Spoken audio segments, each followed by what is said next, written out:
By the time Karen decided she wanted a stage on my dock, the saga had become less about logic and more about spectacle. She fancied herself a promoter now, bringing culture to the neighborhood. She told anyone who'd listen. So she rallied a few HOA members, a DJ with questionable taste, and a pile of scaffolding that rattled like a tin can in a gale. They hauled lumber and speakers down to my dock at dawn, screws and banners, and a banner that read Community Festival. As if a stapled vinyl banner could overwrite property law. Karen stood at the edge, clipboard tucked under her arm, barking orders like a director on opening night. I rode down around midday, checking fence lines, when the bass hit me like a physical thing. Someone was already testing the speakers. Teenagers were lugging coolers. A woman in a sunscreen hat was rehearsing a community anthem she'd clearly written on the way over. I dismounted the horse, dust puffing around the hooves, and walked down the planks. Karen looked at me triumphant. "See? We're bringing people together. You're welcome to join," she said, as if the dock, the water, and the sunset were negotiable. I glanced at the stage.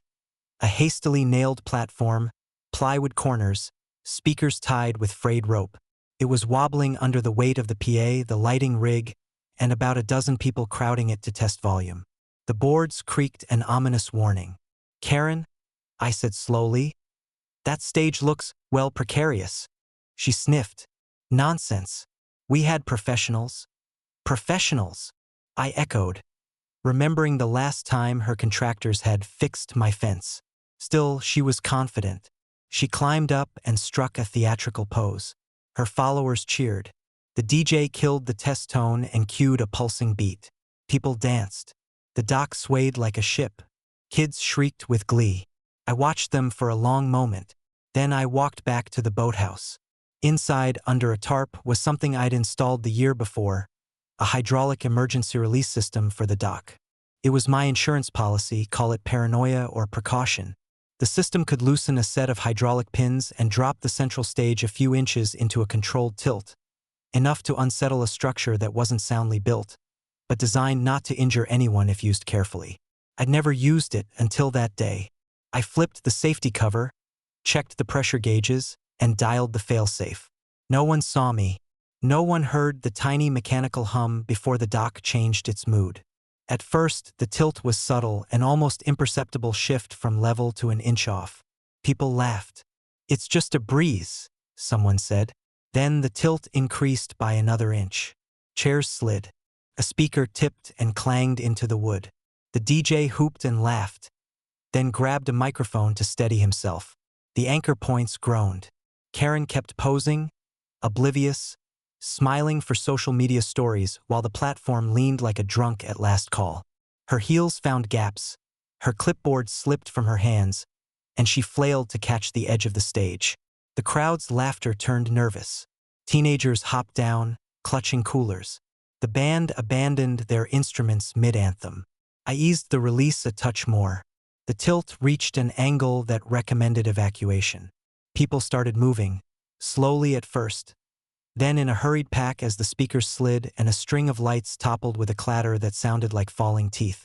The plywood fractured at a seam with a sound like a rifle crack. Karen, finally sensing real danger, grabbed the DJ's mic and tried to restore order with a voice that had lost its gusto. "Everyone, it's fine. This is part of the performance." That was the moment the hydraulic system finished its job. The stage tipped decisively, not collapsing into the water but sagging, juddering, and locking into a safe, sloped position. The central portion tilted at an angle that made further occupancy impossible without risking a slide into the lake. The edges, still attached, created a dramatic, unmistakable tableau. A crooked stage, toppled speakers, a microphone cable trailing into the shallows. No one was hurt. A cooler bobbed by like a little life raft. Karen, clutching her now-bent clipboard, stood at the highest point, soaked by a stray splash from a tipped PA that had sloshed over the edge. Her mascara ran in somber rivers. Her coiffure looked like a bird's nest left in a windstorm. Silence fell. Not respectful silence, but stunned, awkward silence, the kind that follows a near disaster. Then laughter bubbled up, First a nervous giggle, then full, unstoppable laughter that swept through the crowd like a cleansing wind.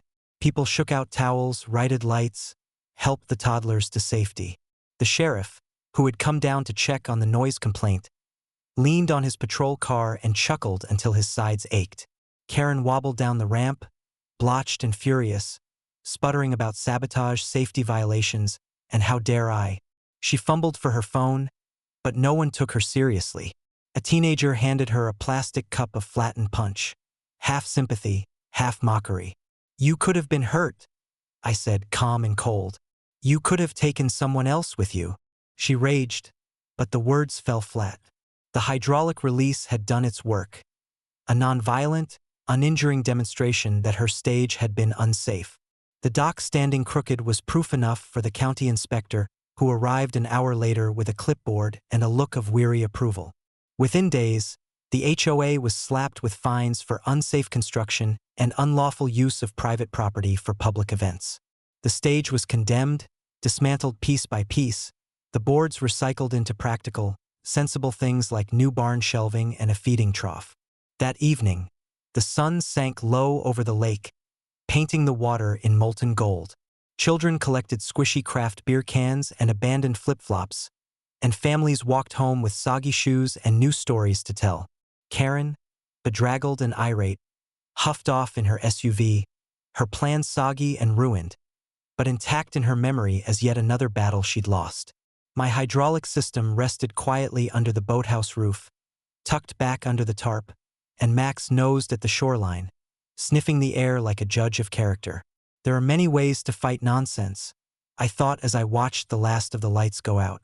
Some require law, some require paperwork, and some, occasionally, require a tilted stage and a very careful, non-harmful reminder that safety matters more than theatrics.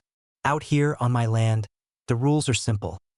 Respect the property, respect the people, and if you bring plywood to the water without a plan, don't be surprised when the doc tells you otherwise.